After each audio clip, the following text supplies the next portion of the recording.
Hello, what's up YouTube, and welcome to this episode of Road to Professional DJ. In this episode we're talking all about DJ sets, how to structure your DJ set. Now for me, I play electronic music, house music, techno music and also some disco music, but the way you're going to be structuring your sets for any type of music, whether it's a kids party or a wedding DJ or R&B or grime or garage, it doesn't matter. They're going to follow some simple principles, and I'm going to go over some of those principles with you today.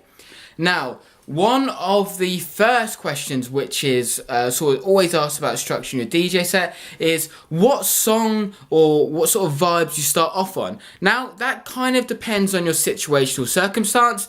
If you're going to be playing a club the entire night from open to close, you don't want to be dropping sort of big tunes, bangers, tunes which you know the entire crowd's going to really enjoy at the very beginning, because there's no one in the club yet. So you don't want to be wasting those good tunes for times when no one's in there.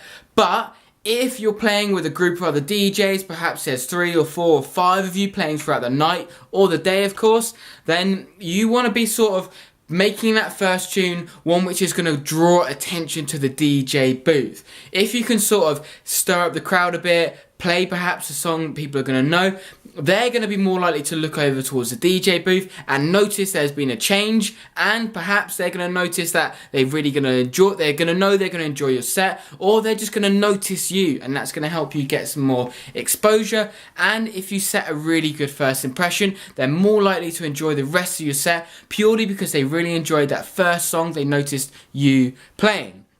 So then we're also going to talk about the sort of structure of your set as time goes on. Let's say you're playing for an hour or 2 hours. You need to be making sure that, okay, if you're playing on a set with a lineup of DJs, you've perhaps had a big opener, but then you want to perhaps tone it down a bit and play some maybe more filler tracks which are going to sort of set the scene, set the vibe for the sort of music you're going to be playing for the rest of the night.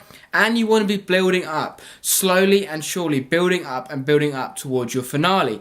This doesn't matter whether you're playing electronic music or you're playing for a wedding, you need to be building it up. If you're playing all your best tunes at the very beginning, you're going to have nothing to play or very average music to play by the time you get to the end. We all like to think that we could just play the best songs throughout the entire set all the way, but the reality is you're just not going to be able to do that successfully. You want to build up, you want to get people more involved, you want to be able to get people on their feet, keeping people on their feet, and then building up to a big finale towards the end.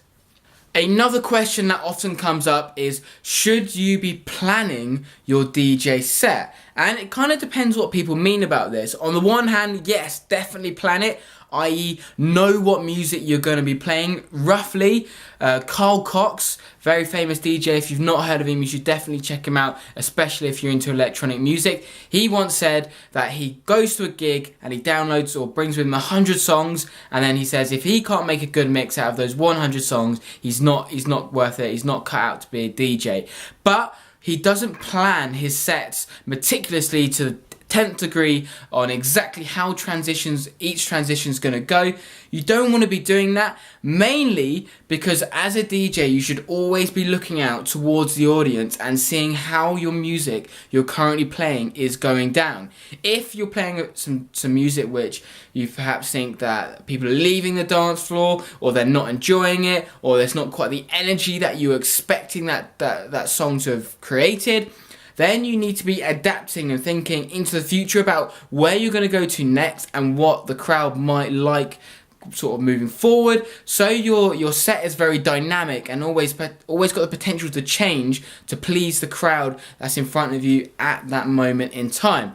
There is probably a couple of exceptions to that. If you are a beginner DJ and it's your first club gig or your second club gig, or you're playing a genre of music you're not that familiar with, then maybe plan out your set those times, because playing an average set because you planned it out is probably better than making a set with loads and loads of mistakes in it because you're just a mixture of winging it and just trying to make it up as you go along. So in those cases, perhaps you would be better off planning it, and that's the sort of thing I have done in the past. But after I've sort of got over that, my sets now are much more organic and I'm making it up as I go along. By that I really mean I'm sort of catching the vibe of the people that are in front of me, seeing what I think they're enjoying, seeing what perhaps potentially hasn't worked as well, and working off that to develop a good set. So the main positive to creating your set and just making it up as you go along is that you've got more opportunity to keep the crowd enticed, and it's also going to be able to scope out the room and allow you to play the correct songs for that particular crowd that are in front of you. But of course the disadvantage is if you're not as competent as a DJ, or you just don't want to make a mistake, then you are perhaps better off planning your set a bit more further detail and a bit more in advance.